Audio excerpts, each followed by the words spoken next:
pretzels, and they had like mo-fi.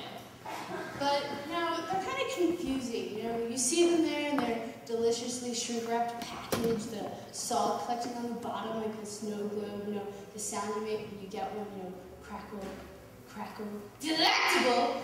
But, you know, you eat one, and then you realize it's like eating a bag of knives. You know, the salt starts scraping the inside of your mouth, your eyes are watering, you start swallowing them, and the shards are protruding out every which way, and, you know, you're bleeding, and you feel violated on so many different levels, and you start screaming, and you're crying, and you're like, get some water! But, you know, if you get it all down, the feeling passes, and you see that bag sitting there, and you're like, well, I'll have another. So, you ever notice those people, you know, you see them in bathrooms, you know, they walk in, kind of like looking around, you know, trying to grab that stall in the end, run some water so no one hears them fart? Well, those are the same people that are having a freaking party when they go in there and they realize they're all by themselves. You know, they walk in there all cautious and scared, realize they're alone, and then whammo, it's like the 4th of July.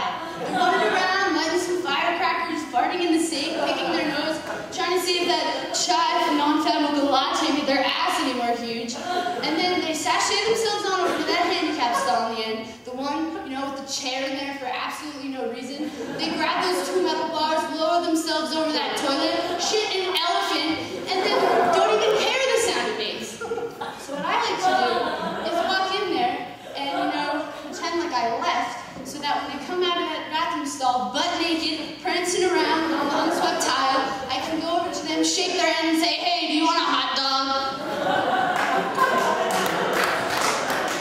So I was having this heart-to-heart talk with my roommate the other day, you know, about unicorns and flowers, and the guy across the hall comes over and barges in and says that he can hear everything we're saying through the vent in the ceiling. And naturally, I was extremely embarrassed, so I didn't want this to happen again, so I grabbed some duct tape, some heavy thick wool socks, and then I shot him.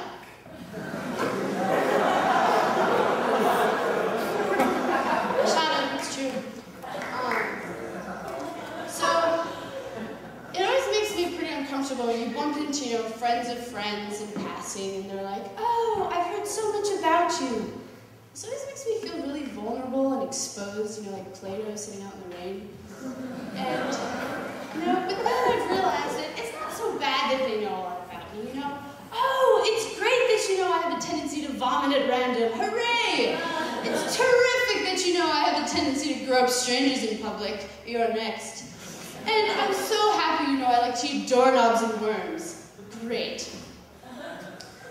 But it's the worst when you bump into, you know, your parents' friends at the grocery store buying gourds or Twizzlers or something, and they come over to you and they're like, oh, I remember when you were this big. I'm like, really? Well, I remember when you had teeth, didn't wear Depends, and had a sex life.